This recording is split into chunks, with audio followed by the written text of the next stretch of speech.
মুআজ্জাজ মুহতারাম সামিনে কিরাম, এবার ফিকে হানাফি আসলো কোথায় থেকে? ইমামে আজম আবু হানিফা রাহিমাহুল্লাহ আলাইহি ওয়াস্তাজের নাম হযরত ইব্রাহিম নাকি। হযরত ইব্রাহিম নাকির ওস্তাদের নাম হযরত হাম্মাদ। হযরত হাম্মাদের শিক্ষকের নাম হযরত আলকামা। হযরত আলকামার শিক্ষকের নাম হযরত আলী শেরে খোদা মাওলা আলী। হযরত আলী শেরে খোদা মাওলা আলীর পূর্বে যার মাযহাব মানতেন তার নাম হচ্ছে হযরত আব্দুল্লাহ ইবনে মাসউদ রাদিয়াল্লাহু তাআলা আনহু। আর সেই সাহাবী রাসূল শিক্ষা কোথায় থেকে গ্রহণ করেছেন? আমার রাসূল করিম সাল্লাল্লাহু আলাইহি ওয়াসাল্লাম থেকে শিক্ষা গ্রহণ করেছেন। তাহলে আমরা ফিকে হানাফি পেলাম কোথায় থেকে? বিখ্যাত সাহাবী হযরত আব্দুল্লাহ ইবনে মাসউদ রাদিয়াল্লাহু তাআলা আনহু থেকে। এবার সমাজের মাঝে একটা প্রশ্ন ছুটে যায় যে যখন ফিকে হানাফি এসেছে হযরত আব্দুল্লাহ ইবনে মাসউদ থেকে, তো তোমরা নিজেকে মাসউদি না বলে হানাফি বলো কেন? কথা কি বুঝতে পারছেন বাপ? তখন একজন সাধারণ ছেলে, সাধারণ শিক্ষিত ভাই আমার, তার তখন জ্ঞানটা বলে, তার যুক্তি বলে, কথা তো ঠিক, যদি ফিকে হানাফি এসে থাকে সাহাবী হযরত আব্দুল্লাহ ইবনে মাসউদ থেকে, তো আমরা নিজেকে পরিচয় দিব মাসউদি সাহাবীর নামে, ইমামে আজম আবু হানিফার নামে কেন দিব? প্রশ্ন আছে কি আসে না? মুআজ্জাজ মুহতারাম সামিনে কিরাম, চলুন যেই কিতাবটি সবার নিকটে প্রসিদ্ধ কিতাব ইমামে বুখারীর কিতাবে নিয়ে নিলাম। আমরা সবাই বলি বুখারী শরীফকে কি সহিহুল বুখারী। কথা বলি কি বলি না ভাই? কথা বলি কি বলি না ভাই? সহিহুল বুখারী।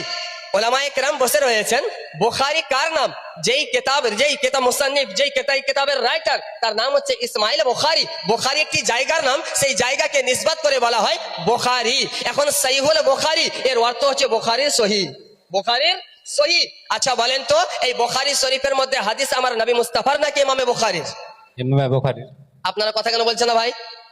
আমার কথা কি বুঝতে পারছেন? আমার কথা বুঝতে পারছেন তো? তাহলে এই পুস্তকের মধ্যে সমস্ত হাদিস কার? ইমামে বুখারীর নাকি আমার রাসূলে কায়নাতের, আমার রাসূলে করিম সাল্লাল্লাহু আলাইহি ওয়াসাল্লামের? ইমামে বুখারীর না। তো তার কথা মোতাবেক যদি আমরা বলতে চাই যে আমরা নিজেকে হানাফি বলেছি, তার মানে ফিক ইমামে আজম আবু হানিফার ফিকহ মানি, নাকি কোরআন মানি, নাকি হাদিস মানি? নিজেকে মাসউদি বলা দরকার ছিল। তাহলে তো এই কিতাবের নাম বলা ছিল সহিহ মুহাম্মদ। কিতাবের নাম বলার কি দরকার ছিল? সহিহ মুহাম্মদ। সহিহ বুখারী বলি কেন?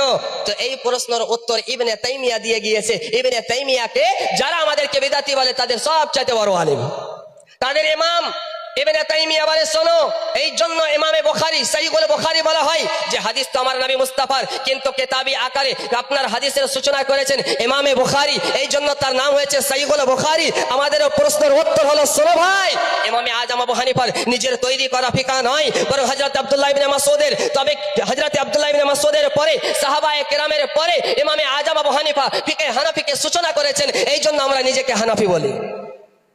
আমার কথা বুঝতে পারলেন? এই জন্য আমরা নিজেকে হানাফি বলি।